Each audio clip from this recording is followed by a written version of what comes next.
7 reasons it takes so long to get an autism diagnosis for your child. Did you know it takes 1 to 2 years to get an autism diagnosis? Learn why often receiving an autism diagnosis for your child takes so long. Find out the steps and reasons for the complicated process of being diagnosed. What is autism?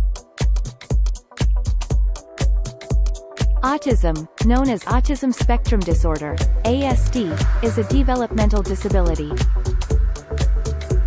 Autistic people may find social interactions and communication difficult and have repetitive and restrictive behaviors and interests due to their brains working differently.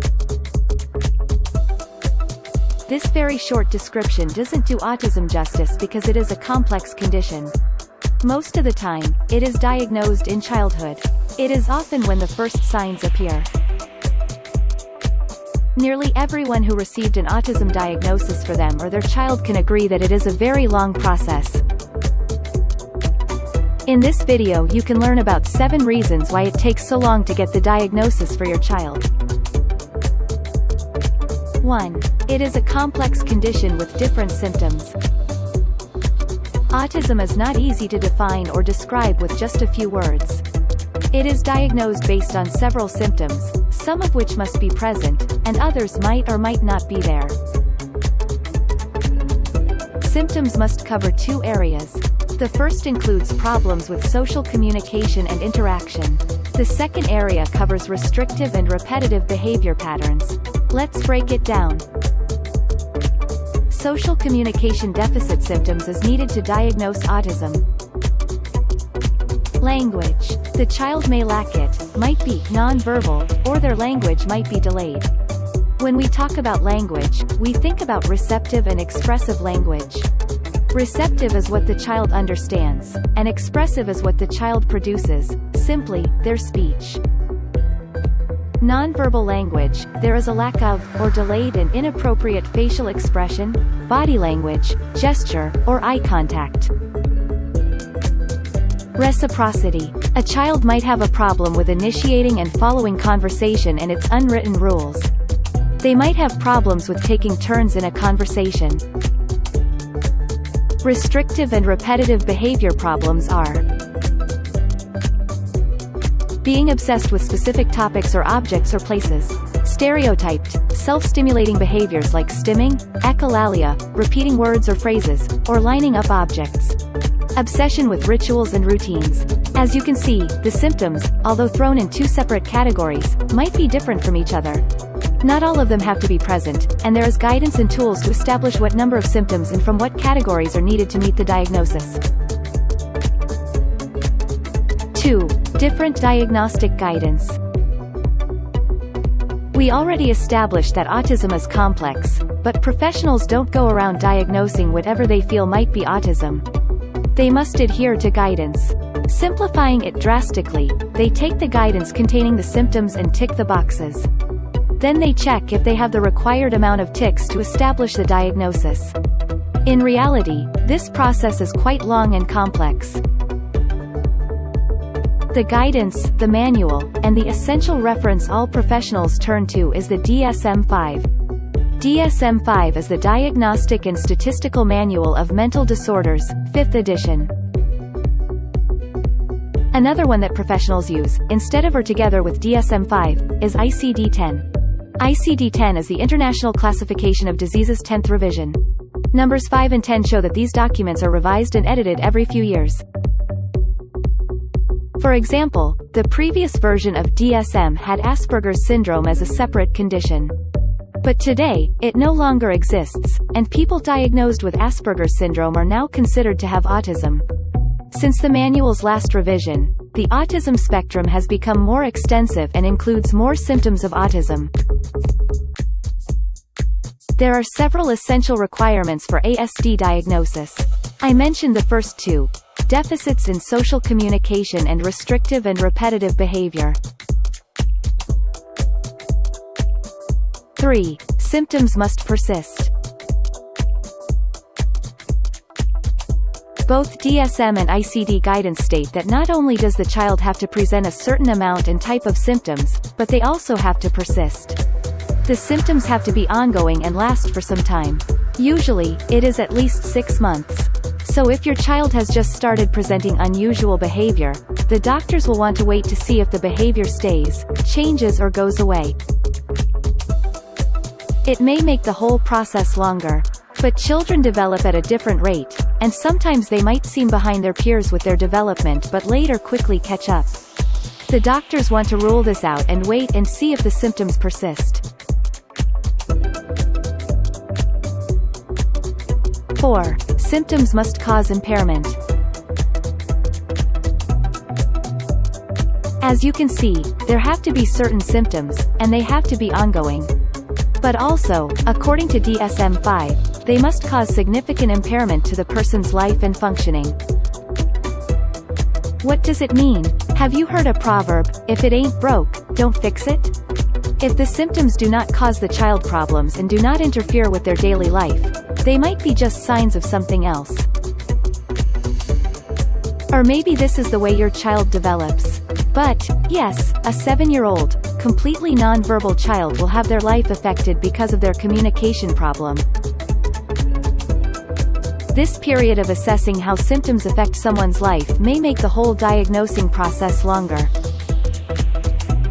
5. Different, and many people are involved in the diagnosis. Another significant reason why the autism diagnosis takes so long is the multidisciplinary approach to diagnosing autism. What does it mean? It takes various professionals and specialists to conduct different assessments, observations, exams or interviews to establish a diagnosis. Who can participate in diagnosing autism? Developmental pediatrician. A doctor that specializes in child development and can recognize if something is wrong. Child psychologists will often observe a child at home, school or clinic and carry out tests, often play-based, to assess a child. A child psychiatrist is another doctor that specializes in mental health disorders or issues. Speech therapists can help assess communication problems that play a significant role in diagnosing autism. Pediatricians or general physicians conduct assessments or exams necessary to rule out different possible reasons or explanations of symptoms and behaviors. School staff, teachers, SENCO, can provide their accounts and observations of the child. Parents and carers. No one knows the child better than them. Not all of them have to be involved. It will depend on the symptoms your child presents and your location. Things are done differently in different places. They may all work together as a team coordinated by one of them, usually the developmental pediatrician. This collaboration and numerous assessments and checks will extend the diagnosis process.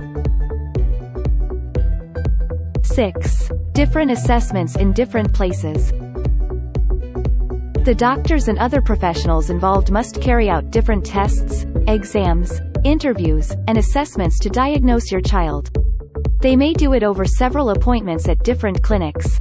They may also want to see your child in action. The educational psychologist or a specialist teacher may come to see your child in school. Someone else will visit your child at home to see their everyday play and interactions. Your child might see a speech therapist or have their hearing checked, for example, to rule hearing problems out. Different doctors or specialists may also examine them. Autism is often present along with other conditions called comorbidities. Some autistic children might have intellectual or developmental delays, so the doctors must also look at them.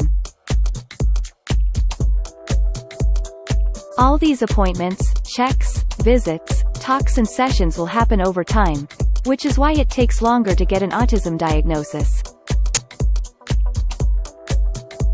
7. Other things must be ruled out.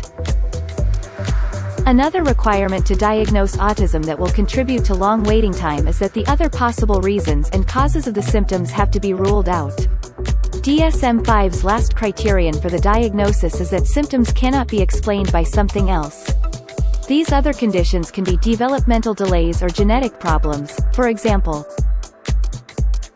A child can have communication problems and be non-verbal because of a developmental delay or deafness. In this case, it wouldn't be autism. Autism often comes with coexisting conditions, comorbidities. A person might have ADHD, developmental delay, or gastric problems together with autism. The doctors may also want to address it in the process, which adds to the time it takes to get the autism diagnosis. You can see that the process of ruling out other conditions may take a long time as it will involve different tests, checks, or exams. It also makes the process of getting the diagnosis so long. Deficit model controversy in autism diagnosis. I have to point out that diagnosing process and the language used in the Diagnostic Guidelines might be a bit controversial to some people. People with autism and their advocates often don't agree with the so-called deficit model of portraying autism. DSM talks about impairments or deficits, which may sound negative to someone.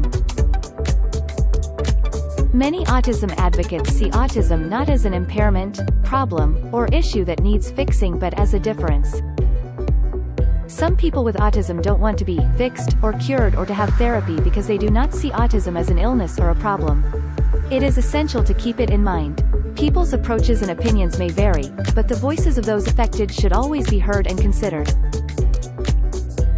Is autism being overdiagnosed?